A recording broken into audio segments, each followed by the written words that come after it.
এই বর্ধমান পৌরসভা চেয়ারম্যান পরেশচন্দ্র সরকার তিনি নিউজ খাস খবরের মুখোমুখি হয়ে জানান, মুখ্যমন্ত্রী মমতা বন্দ্যোপাধ্যায়ের উন্নয়নমূলক প্রকল্প সাধারণ মানুষের দুয়ারে তিনি পৌঁছে দিয়েছেন। বর্তমানে অত দূর থেকে এসে আর প্রভাব থাকবে বলে মনে হয় না। এবার প্রত্যেক ঘটনারই তো একটা ঘটনাক্রমে কিছু তো সর্বত্র সর্বদাই রেশ থাকে, কাজেই সেটা পক্ষে বিপক্ষে যেভাবেই হোক খুব একটা এফেক্ট এই নির্বাচনে করবে বলে আমার মনে হয়। এর পাশাপাশি যে সিএ ও সিএনএ কতটা মনে হয় ঠিক বর্ধমান জেলায় খুব একটা অ্যাপ্লিকেবল হবে না। একদম শেষের দিকে এলাকাবাসীর উদ্দেশ্যে কি বলবেন, আর বিরোধী উদ্দেশ্যে কি বার্তা দিতে চাইবেন? বার্তা আর কিছুই নয়, মানুষ তার নিজের ভোট নিজেরা দেবে।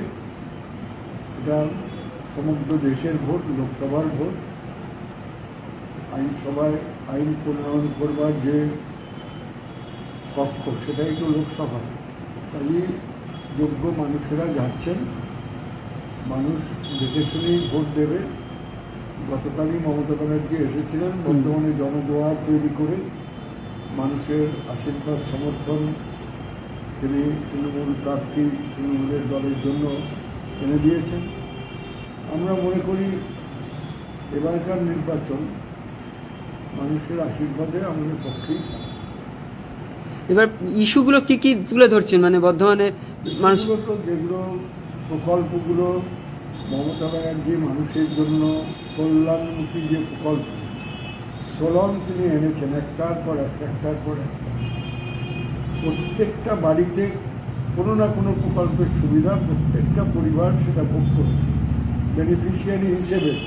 সে ছাত্র হোক, বৃদ্ধ হোক, বিদ্যা হোক, বিধবা হোক, লক্ষ্মী ভাণ্ডার হোক, সবুজ সাথী হোক, সমব্যথী হোক, রূপশ্রী হোক, কোনো না কোনো প্রকল্পের সুবিধা প্রত্যেক বাড়িতে ঢুকেছে।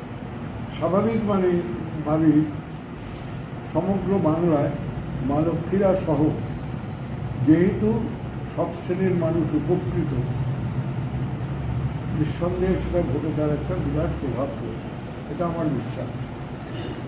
মানে জেতার ব্যাপারে ভীষণ আশাবাদী যে 100% উন্নয়নের যত কাজ হয়েছে এই বর্ধমান শহরে একটার পর একটা, আমরা এখানে রাস্তাঘাট সব প্রায় মেরামত করে এনেছি। অমৃত প্রকল্পের ফলে যে খোঁড়াখুড়ি হয়েছে, যদিও এখনও কিছু কিছু রাস্তা খারাপ আছে, যেহেতু কাজ হচ্ছে এখনও পাইপ বসানো হচ্ছে, হাউস টু হাউস কানেকশন হচ্ছে, তো সেগুলো ছাড়া বাকিগুলো আমরা অধিকাংশই করতে পেরেছি। জল, অমৃত প্রকল্পের জল আমরা চালু করেছি, এখনও আমরা 10% করতে পারিনি, কিন্তু 60% বাড়িতে প্রায় 40-45 হাজার হোল্ডিংয়ে আমরা নতুন কানেকশনের জল দিতে পেরেছি।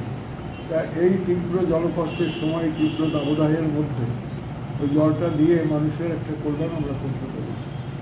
তাহলে জল প্রকল্প আমরা টাউন হল সংস্কারে হাত দিচ্ছি, প্রায় 3.5 কোটি টাকা দিয়ে টাউন হলের ভেতরটা রিনোভেশন, শ্মশানটা প্রায় 2-2.5 কোটি টাকা খরচ করে ব্যবহারযোগ্য সৌন্দর্যায়ন করে আমরা করে দিয়েছি। আমরা একটার পর একটা প্রকল্প হাতে নিচ্ছি বর্ধমান শহরকে, মানে প্রত্যেকটা ওয়ার্ডে ওয়ার্ডে কি সব কিছু পরিষেবা পৌঁছে যাচ্ছে, তাই তো? সুন্দর, সুস্থ মানুষের বসবাসের যোগ্য করার জন্য যে যে প্রকল্প এবং পদক্ষেপ করা দরকার উই হ্যাভ অলরেডি টেকেন ইট, আমরা করছি।